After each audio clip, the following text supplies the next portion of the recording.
Hello, everybody. Welcome. I'm Skip Elsheimer, and this is the avgeeks lunchtime streaming show.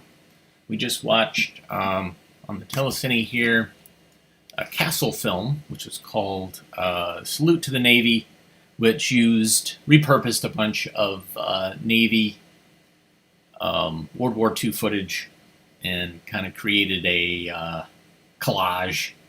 The film was silent.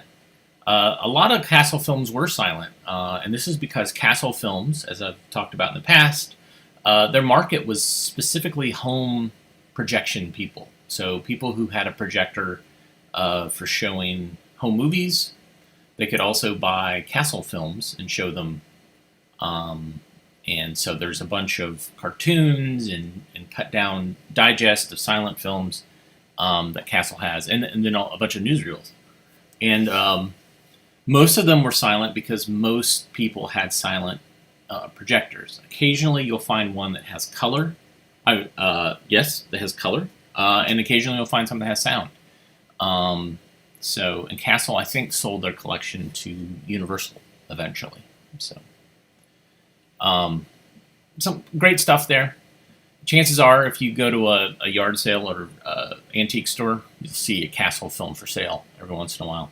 And they're almost literally a dime a dozen. There are so many out there.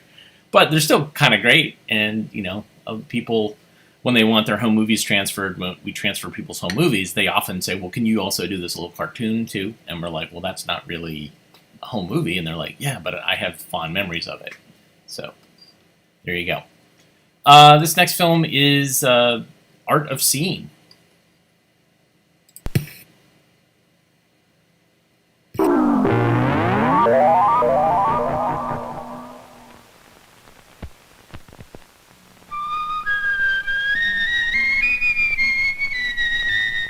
As each day begins, we see again the familiar world in which we live.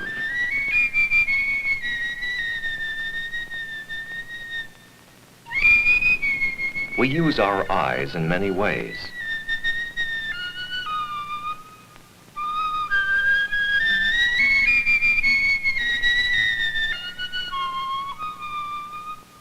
We need them for work. But we can also look at things just for the pleasure of seeing. And we learn to enjoy them for their colors, their shapes, their patterns, and their textures.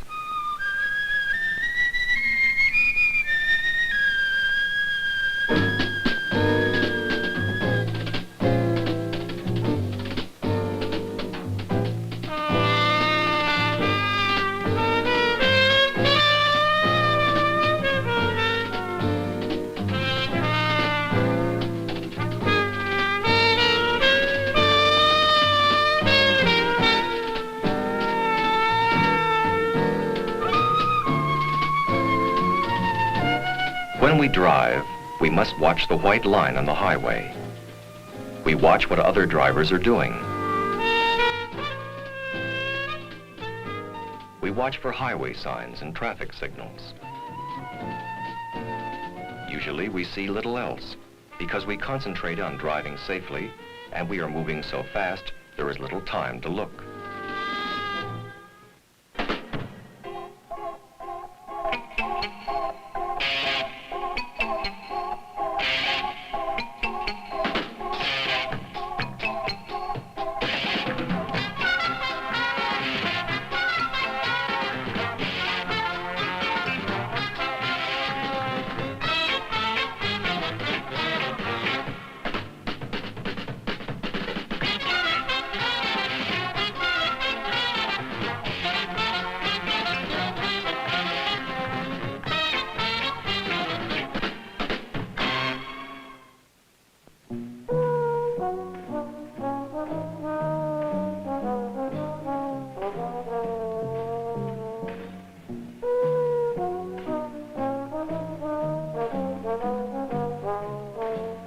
The red of the strawberries helps us to recognize them as strawberries. It also tells us that they are ripe and juicy. We enjoy thinking about eating the berries, as well as enjoying the color for its own sake.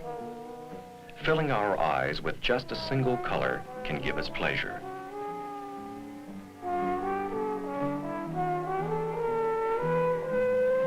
But we can also learn to appreciate differences and contrasts in color.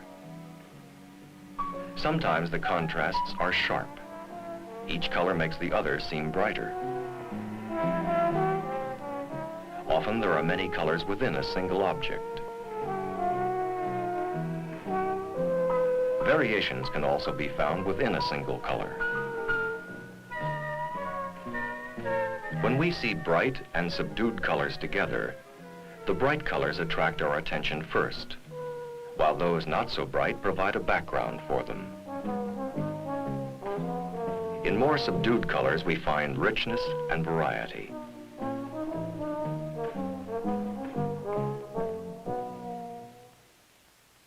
If we look carefully at the baskets of strawberries, we notice the contrast between the square shapes of the boxes and the curved shapes of the strawberries.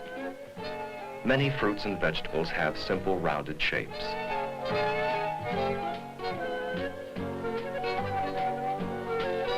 Rounded shapes are also found in many other kinds of objects.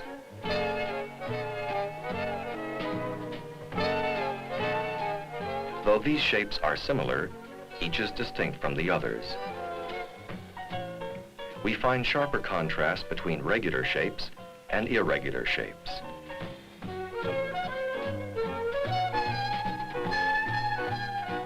Some bold, simple shapes are used to catch our attention, and we learn to associate these shapes with a particular meaning.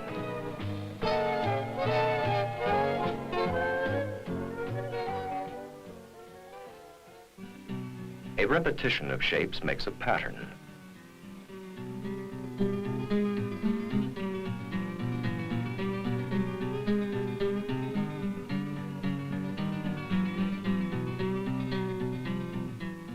Many patterns repeat themselves in a regular rhythm.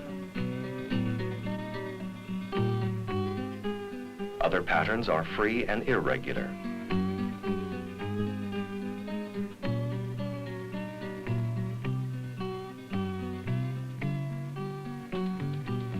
Objects can be arranged in patterns.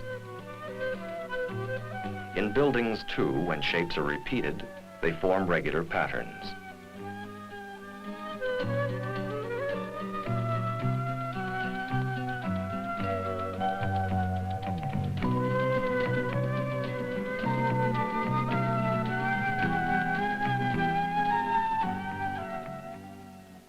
Texture is the surface quality of an object.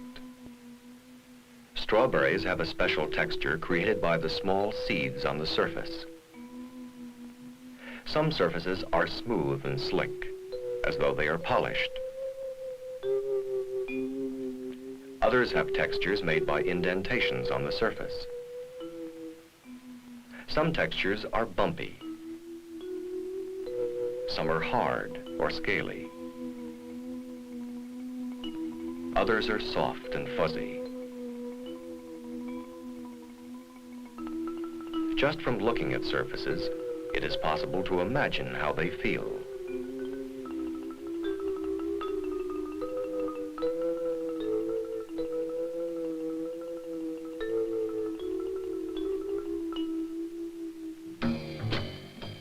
In some objects, the most striking element is how they move.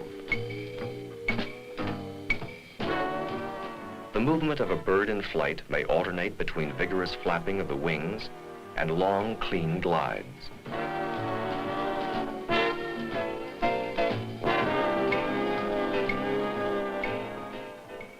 When the bird floats, the water gives him a gentle bobbing movement.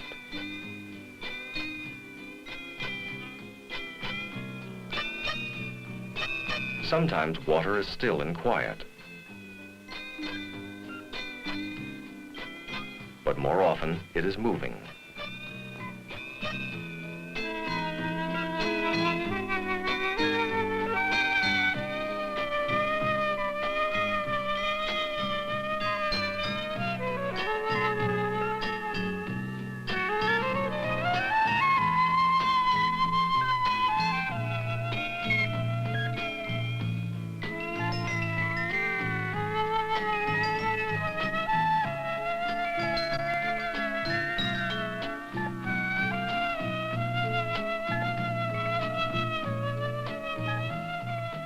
The wind also makes things move in different ways.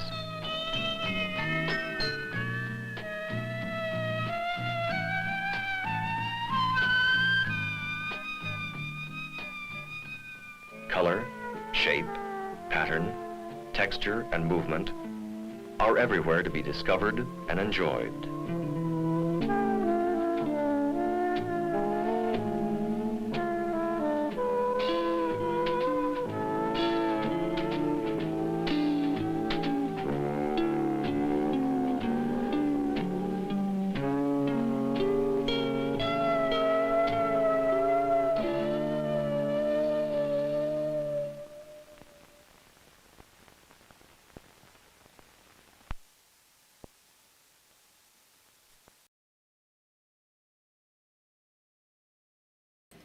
I have that little wow and flutter.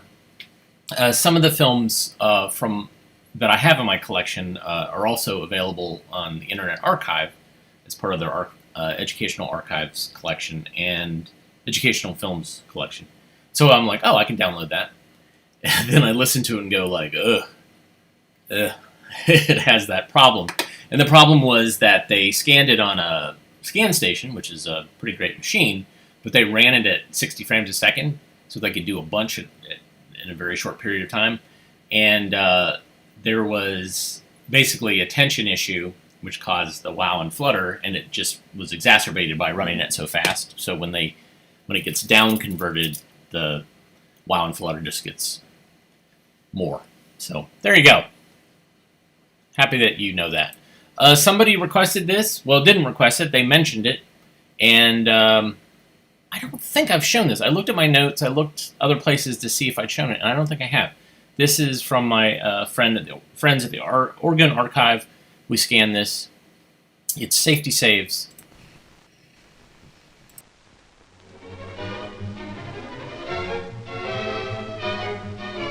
Look, Ma, no hands. Look, Ma, no teeth. When this young cowboy grew up, physically at least, somehow he managed to wangle a job as a fork truck driver. They call him Cowboy around the plant, and for good reason, too.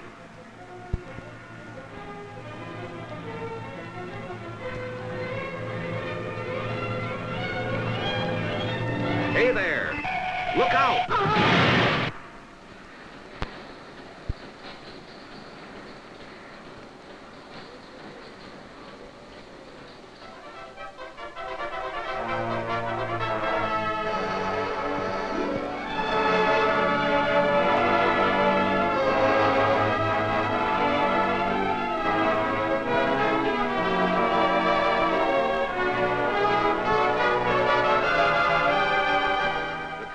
Says, anybody who can drive an automobile can drive a fork truck.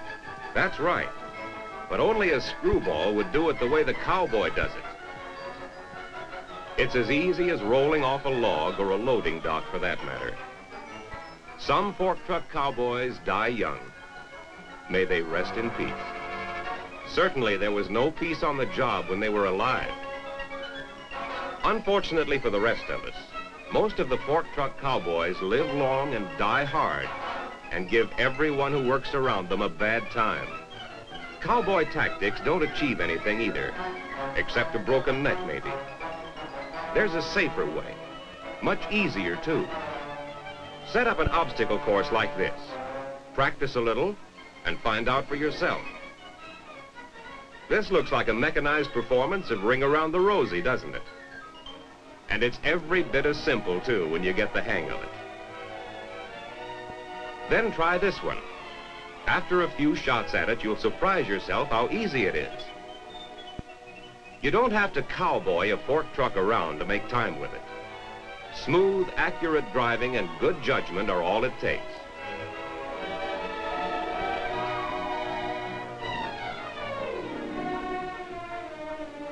There's no reason to do it the hard way, when the easy way is the safe way. Or, if you prefer another viewpoint, when the safest way is the easiest. And it's actually the quickest in the long run. By far the most efficient, too. You've got to be on the ball all right and have a good eye, nice timing, and average reflex action, same as when you're driving a car. But after a bit of this kind of practice, you'll find that it won't be long before you'll be right up there among the best of them. On-the-job practice is usually not practical or too risky. That's why obstacle courses like these are the best place for your practicing. You'll surprise yourself how quickly and easily you can become a first-class driver. A fork truck's just about the easiest automotive device in the world to drive and operate.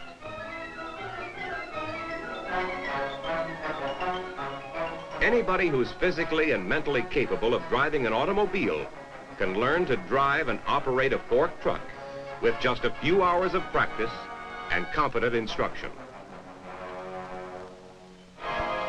When you get in the seat and get ready to start up and go, you'll find all the same familiar driving controls that are in a car in approximately the same places, too. Ignition switch, starter button, foot clutch. Light foot means you'll last longer. And is rarely needed if you use a light foot on the accelerator. Oh yeah, and there's a steering wheel. Mighty important too, especially when you're on the move. Incidentally, on a fork truck, the front wheels don't turn. The rear wheels do the turning, so you steer with them. That's about the only difference between driving a fork truck and an automobile. And that's what makes it so simple and easy to drive a fork truck in reverse, even for long distances like you sometimes have to do on the job. On a standard fork truck, you've got two more simple levers, and that's all.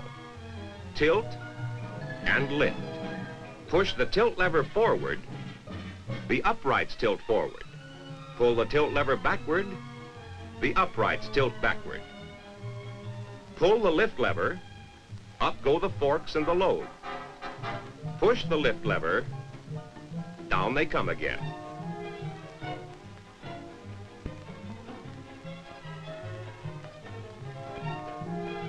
Real complicated, isn't it? If there's a special device or attachment on the fork truck, like the popular side shifter on this one, of course there'll be a separate control for that. Merely shift one way or the other. That's all there is to it. On a few other devices, there'll be more than one control. Like the rotating roll clamp here. It has two. One for the rotating action,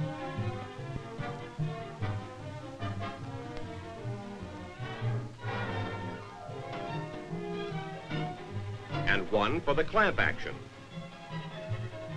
No matter how intricate the action of the device seems to be, you'll find simple controls that make it easy to work. If you're driving a fork truck that's equipped with Dynatorque drive, man, you're really in clover.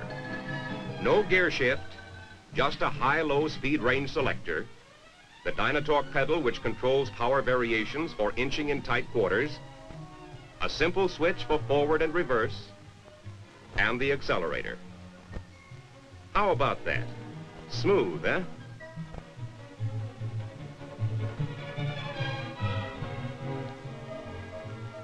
And the electric fork truck is just as simple. No clutch nor gear shift at all. Just an electric switch. Forward, cutout or neutral, and reverse, and the accelerator. What could be easier than that? And when you're in a towing tractor, well, as far as driving goes, you're in a regular little automobile. All of these machines are so easy to drive, in fact, that it's mighty easy to take them for granted and get careless with them. So it's how you drive them that really counts.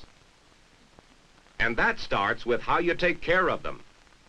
Safety is simply a mental attitude, and it starts with maintenance. How you take care of your fork truck reflects the mental attitude with which you'll drive it. Accident statistics prove a remarkable direct relationship between the quality of maintenance and service and the number of accidents. Overall upkeep is a company responsibility. Preventive maintenance is the first step in preventing accidents. But the final responsibility for the condition of your fork truck is up to you. Your personal safety starts right here. Little things like checking the water and oil and gas at the beginning of every shift. And giving your buddy hell if he thoughtlessly starts to light that cigarette. A careless spark could blow you sky high right now. Keeping your machine clean, especially wiping up any spilled gas before you start the engine. Being sure your hands are not wet nor greasy when you drive. A slippery grip on that steering wheel spells trouble. If your fork truck happens to get sick and tired of working, like we all do sometimes, don't tinker with it and try to fix it. That's for the mechanic to do. Report the trouble to your foreman immediately. It's up to him to call the mechanic and get you back in business as soon as possible. Same goes when you're on the move out on the job. If your truck starts to develop any mechanical trouble, any unusual noise or action that's not familiar to you, no matter how slight it may be, stop and park it as soon as possible to prevent further damage and report it immediately to your foreman.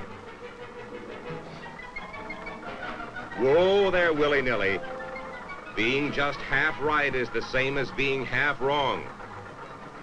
That's no way to leave your machine anytime, whether there's anything wrong with it or not. Back up there, boy.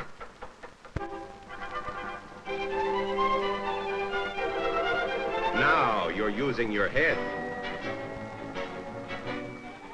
When you park a fork truck for any reason whatever, park it off the driveway or aisle where it won't interfere with other traffic.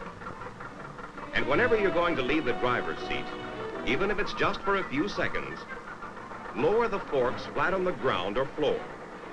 Put the machine in neutral, switch off the ignition, and apply the parking brake. Then you'll never have to chase a runaway nor take the rap for the damages and injuries that may result from it. Whatever your job, always know the rated capacity of the fork truck you're driving, and don't take on more than it can handle. You don't have to guess. The capacity is permanently marked, right on the nameplate of the truck. And if you're in doubt about the weight of a load, ask somebody who knows before you handle it. One question now may save a lot of embarrassing questions later. The same goes for floor load limits. A bad breakthrough can be the backbreaker that ends your career. If you want to go down, use the ramp or elevator. Whenever necessary, adjust the spread of the forks to the width of your load. It's a simple adjustment to make and will give your load good lateral balance. Forks too close together will let the load tip. That's the same reason you always use both forks for lifting. Both forks all the way under the load. Wait a second, Willie. Put it down, Willie. You forgot the most important part. Now you got it. You raise the forks until they're snug under the load, then you tilt it back, and then you lift it. Tilting back shifts the load center of gravity toward the fork truck for safe, steady handling. So you always lift, carry, and lower a load with the uprights vertical or tilted back, never forward. What happens if you don't? Well, you hit a bump or a low spot, or have to put on the brakes, and you distribute your load all over the place. For the same reason, always avoid sudden stops. Only a cowboy ever needs to make an abrupt stop anyway. And never go down a ramp with your load in front. With a load on your truck, always back down a ramp. That way you keep the load center of gravity against the uprights where it belongs, and use the slowest speed your truck can go. Never travel with your forks raised more than a few inches. Otherwise, they threaten the safety of everything in front of you. When you're on the move, with or without a load, Keep the forks down within a few inches of the ground or floor like this, just high enough to clear normal bumps and rises on the surface. Never like this. When they're empty, they're a pair of spears that imperil people and property. And when you're carrying a load with your forks raised higher than necessary, you needlessly obstruct your own vision and sometimes move blindly into trouble. So whenever you're traveling, whether you're carrying a load or not, keep those forks down within a few inches of the floor or ground. In other words, no higher than just enough to clear normal surface obstructions.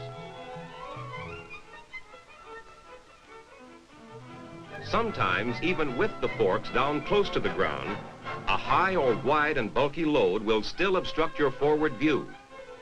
Don't take any chances. Drive in reverse. And of course, face backward too, so you can watch where you're going. Forward or backward, that's the first rule of safe driving. Incidentally, when you see any kind of a traffic hazard in an aisle or driveway, play it safe. Stop and remove it. That's just good common sense. In general, if you practice the standard highway driving rules, you won't go wrong with your fork truck. For instance, keep to the right at all times, even inside the plant. Incidentally, while you're driving, don't ride the clutch nor pump the accelerator or Dynatorque inching pedal. Those habits cause needless wear and early repair. Of course, the #1 rule for all driving is, face the direction of travel. That's a nice way of saying, watch where the hell you're going, bud. If she can turn your head, she can break your neck. When you're going forward, eyes front. And when you back up, look back. Most every driver knows that, but knowing it and doing it are two different things. It's particularly important when you're driving in reverse, and you do a lot of that with a fork truck. Go slow around curves and on wet or slippery surfaces. They're just as hazardous to fork truck driving as they are to automobile driving. Slow down or stop if necessary, and blow your horn at all blind corners, cross aisles, and exits. The other guy can't see around the corner either, and he may not have a horn. You know, when you think about it, safety and courtesy have an awful lot in common. Stop, look, and listen at railroad crossings. You can't win when you tangle with a freight car. After you stop, look, and listen, when you drive over the tracks, cross them diagonally. This way you reduce the jarring of your truck and load, and the overall balance is much steadier. Uh-oh, here comes the cowboy. Look out! You fool! Oh well, maybe someday he'll learn better.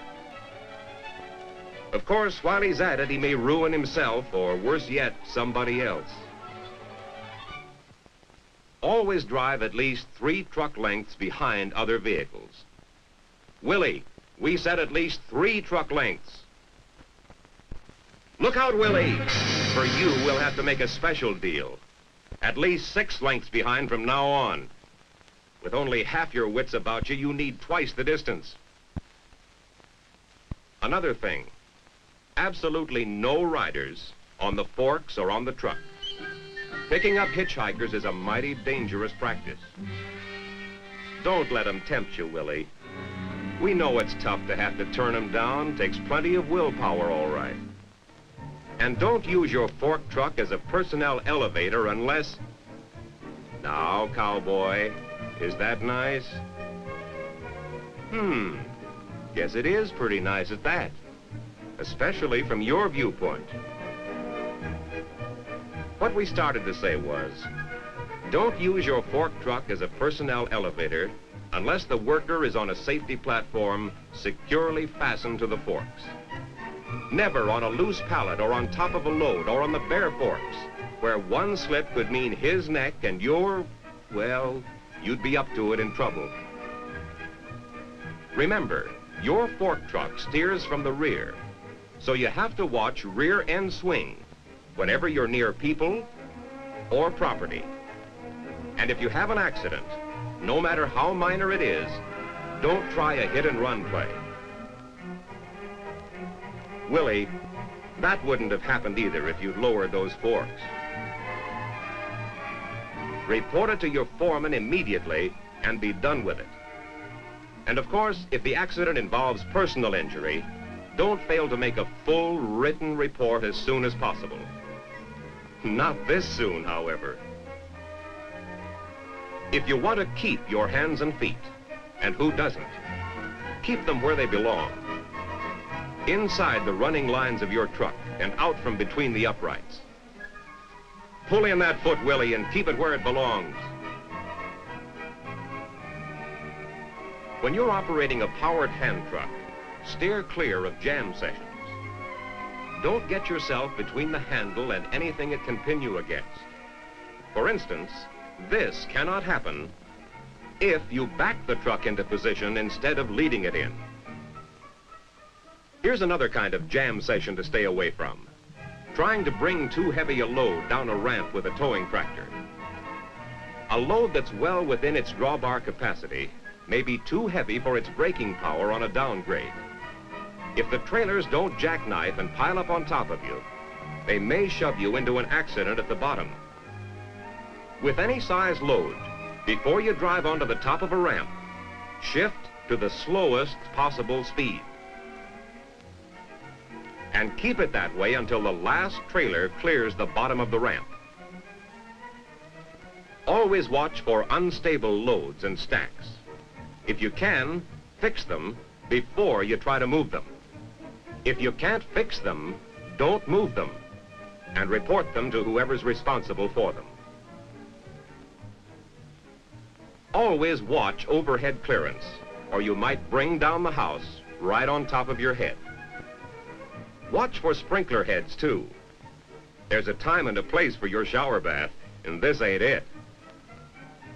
In some operations, if overhead clearance permits, it's okay to lift or lower loads while traveling.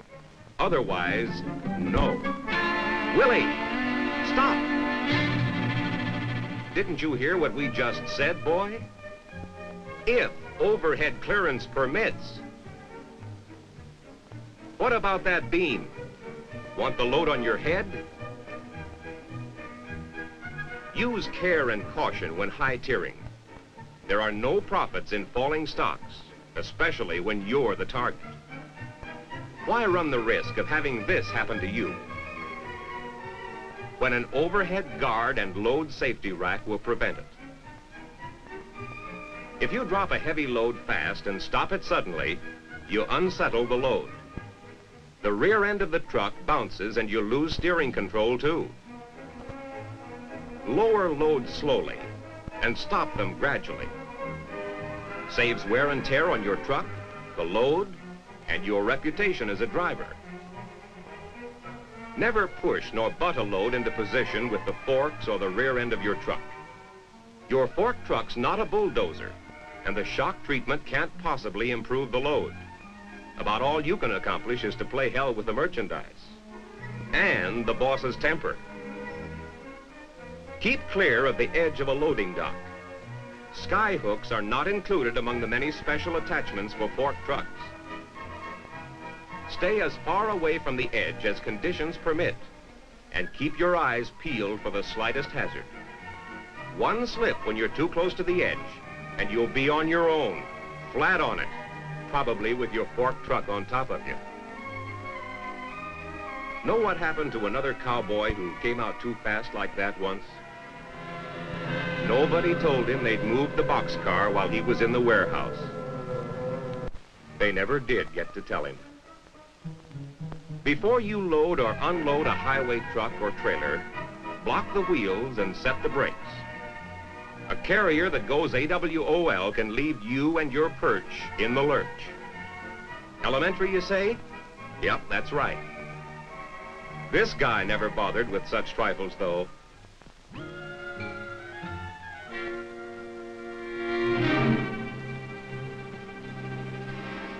And another cowboy bit the dust. Be sure that bridge plates into trucks, trailers, and freight cars are sufficiently wide, strong, and secure. Just basic common sense that may save your neck. That's right. Put in those stay pins, one in each corner, before you even walk on the plate.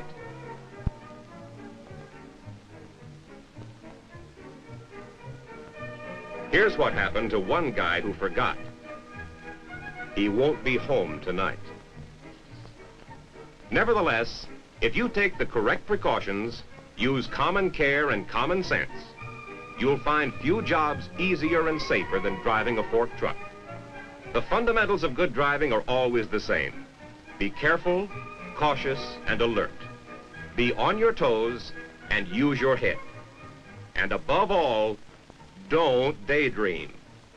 Keep your mind on your driving, cowboy.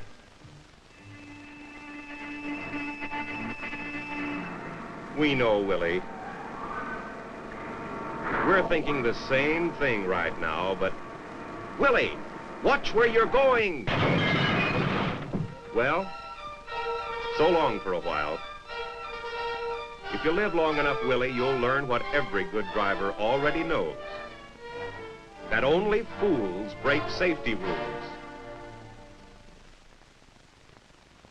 Safety saves, and it may save you.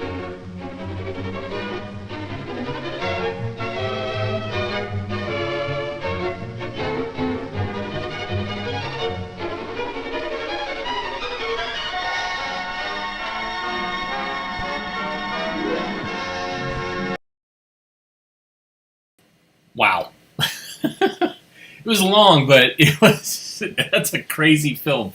And given the number of films that I have about fork trucks, forklifts, safety, and the injuries caused by them, it tells me, I haven't actually looked at the numbers, but it tells me that it was a pretty significant number of people that were getting injured with these wonderful pieces of equipment. That one was made by Clark, who actually manufactures fork trucks. But, and I don't know if I have one about Caterpillar. I think I do. It's called Winners and Losers. And I also have some general workplace safety films that involve forklifts. So that one was nuts. And all the curvy illustrations and the ladies in the warehouse, all like hitchhiking. It's such a good safety film. Such a good. Hey, if you like what you saw, you'd like to reward us in some way, you can buy us coffee. I'm pointing at the link right now. You can also hit like, subscribe, the little notification bell, all those things. This next film is part of another series from the 70s. A lot of educational film companies would have series, and this might have been something that was shown on television. I'm not sure. But it's Right On. It's part of the Serendipity series.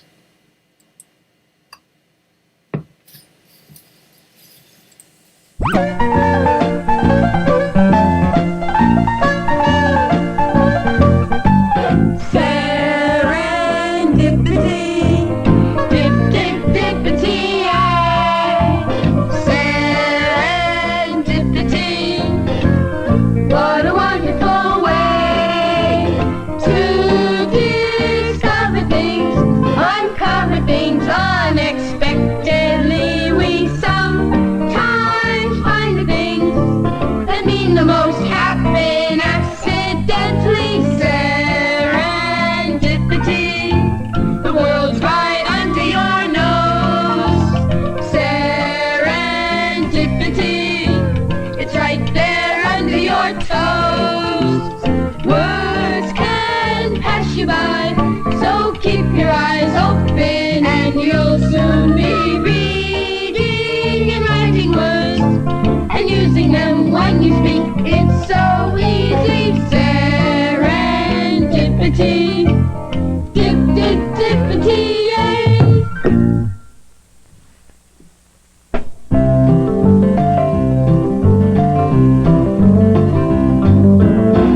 is a way to express yourself. It's a way to let your feelings out. Writing is a means that we all possess of recording the things we've been thinking about. Writing is a way to address yourself to family, friends, or anyone else. Writing is a way to communicate, and you never have to open your mouth. Do you ever think about the real delights of writing about something that you like to write? So take out some paper, turn up the lights, sharpen your pencils, get ready to write. And pretty soon you'll be writing along. Express yourself, write on. Everyone take out your things for the writing assignment, please.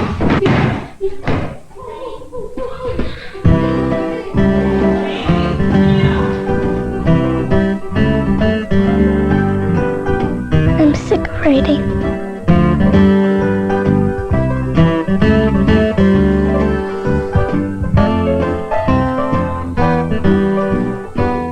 Me too. Who needs it?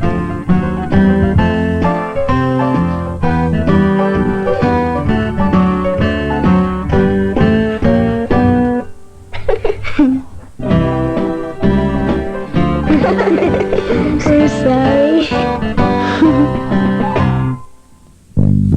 What if nobody ever bothered to write? There'd be no words written anywhere in sight. There'd be no writing that we could read. And writing is one thing that everyone needs, 'cause most of the things that we learn about come from thoughts that are written out by people who've learned to describe them well, using words to explain and tell.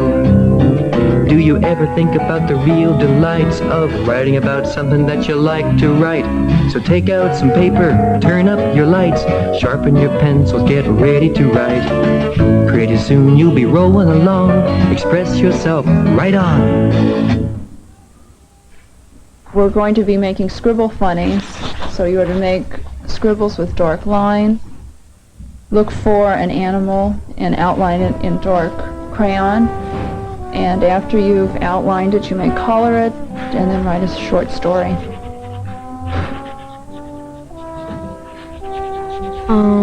It's hard to think of what to write sometimes. I just let my mind wander until I think of a great monster. Now, let's see what I should write about. Chapter 1.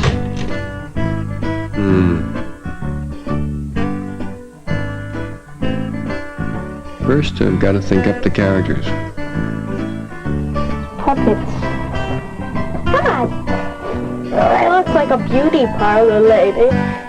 No, that's a big red wolf. That's an old granny in the Little Red Riding Hood. What does she have on her head? This is Little Red Riding Nose. Look at this one. And then I've got to think of what they do. See this one. Oh, this one's cute. That's what a plot is. I've got to have a plot. Uh-oh.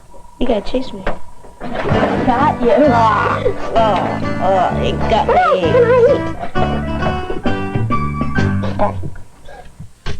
If I don't have a plot, my story's not.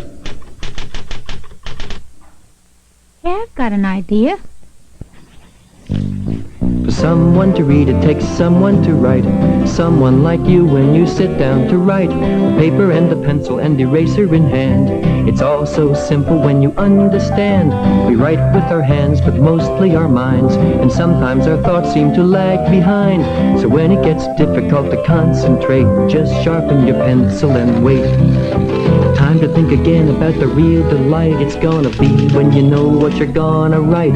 So sharpen your pencil, you never know when. Won't be long before you're writing again. Just be ready when it happens along. Believe in yourself, write on.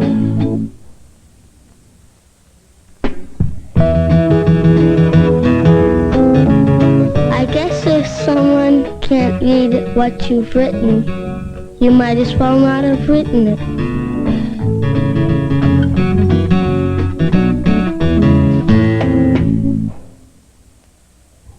Sometimes it's hard to figure out what kind of apostrophes or question marks or commas. It's hard to find out where they go. The more I practice handwriting, the faster I can write. My penmanship is very bad. I guess I need more practice.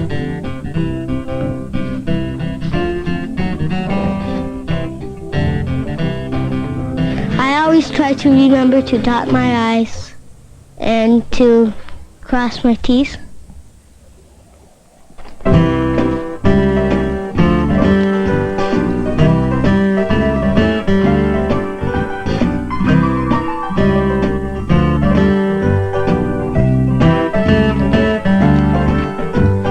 Hurry up, Judith, we're gonna miss the meeting. Oh, they've probably written all the rules already.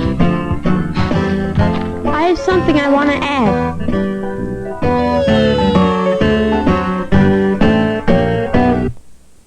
Wait for me!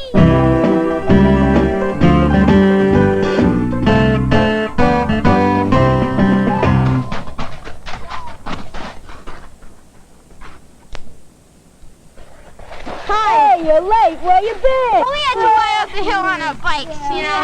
Okay, let's get this meeting to order. Yay! Resolved that this is a secret club. Resolved that the purpose of this club is to seek adventure.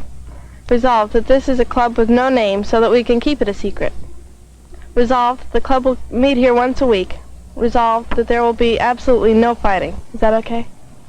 I want to make a rule that we should have one adventure every week. Yay! Yay!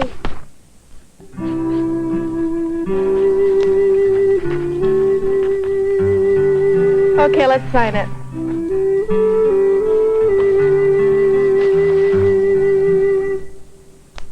Who didn't sign? Me. Writing something down makes it more permanent somehow. It takes lots of practice to do things well, and writing is just like anything else. Begin by writing about people you know, the things you can do, and the places you go. So pick up some paper and a pencil or pen, and think about the letter you would like to send. There's nothing like writing to a special friend to make you want to write again. Do you ever think about the real delights of writing about something that you like to write? So take out some paper, turn up your lights, sharpen your pencils, get ready to write. Won't be long for you're writing along. Enjoy yourself, right on. I like to write about airplanes.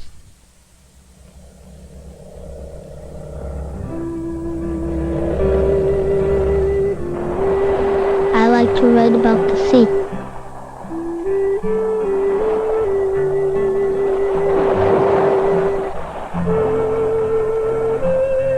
I like to write about the sunrise.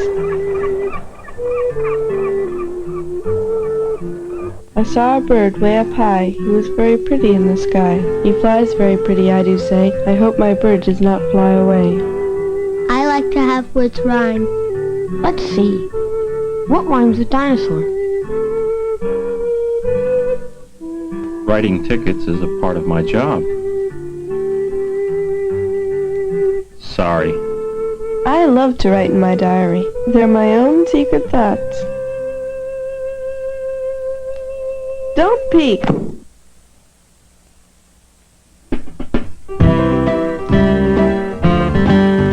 They make very good pets. When they are older, they are very colorful.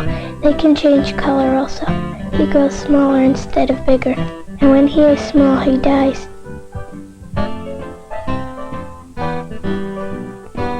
A rabbit named John. And every day he goes running around the yard. Super Peanut. Super Peanut is on the rescue. He saves young peanuts from bad peanuts. SP stands for Super Peanut. He is very clumsy. Herbie is a who's-it. Herbie likes to eat everything. He is 1 foot tall. He also likes to drink water and milk. Otto is an elephant. He weighs 200 pounds. He has soft eyelashes to keep dust away. His favorite meal is peanuts, and he loves people. The end. Hello in there.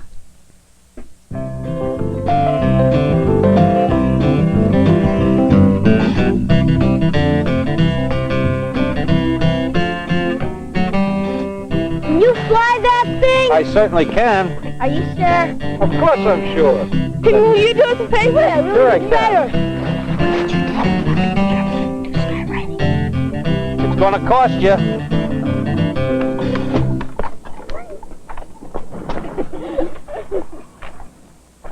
Okay.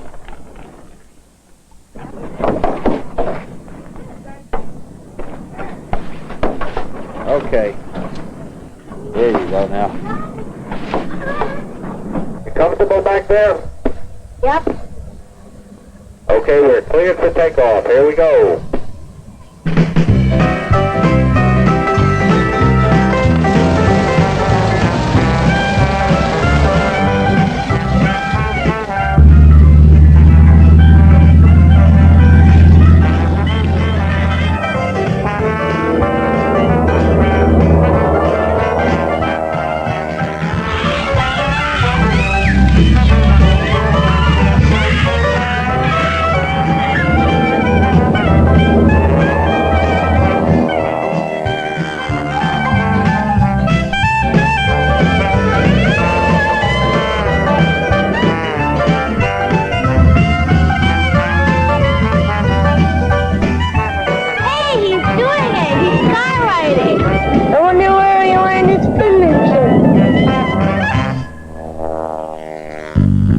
Writing is a way to express yourself. It's a way to let your feelings out.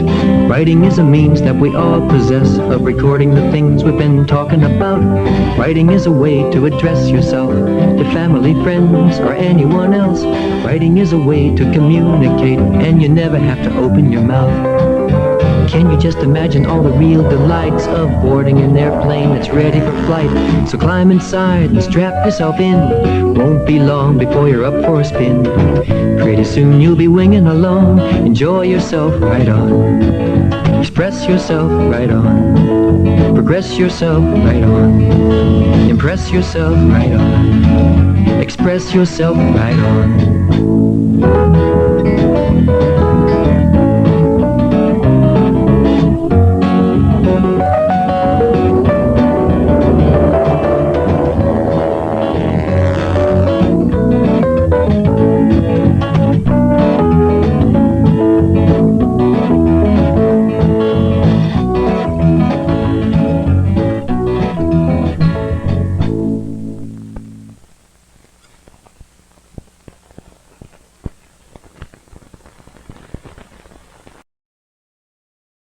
So somebody mentioned, where's Uncle Smiley in the comments, and I don't know if you noticed in the credits, Jim Burrows. Jim Burrows, the man who created Uncle Smiley and wrote the music for Uncle Smiley and seemed to have written the music for almost every film from the 70s that we have, except for Mulligan Stew.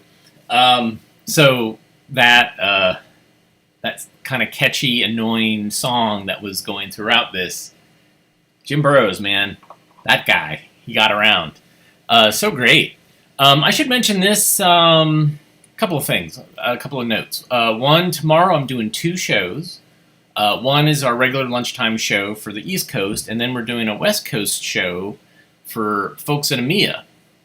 And so I'll be showing some films that maybe things I've shown in the past on here, but some great stuff.